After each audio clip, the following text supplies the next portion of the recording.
Here I've got Samsung Galaxy S20, and let me show you how to update applications on the following device. So at first you have to open your applications, then find and pick Play Store.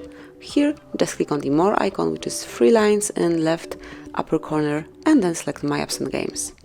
Here the first step is Updates, so as you can see here, you've got all applications that can be updated, and you can either update one particular application, for example device care, it's right here, just click on Update icon right next to the application name, then the latest version will be downloaded and installed.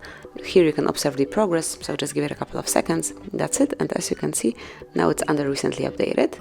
And then if you would like to update the rest at once, just click on Update All, and now it will be done. You can meanwhile use your device in a normal way, as your applications will be updated automatically. So you can smoothly use your device, you can play some games, search the browser, or do whatever you want to, and then if you'll go back to My Apps and Games, you will see the progress of updates. And this is it. Thanks for watching. Please subscribe our channel and leave the thumbs up.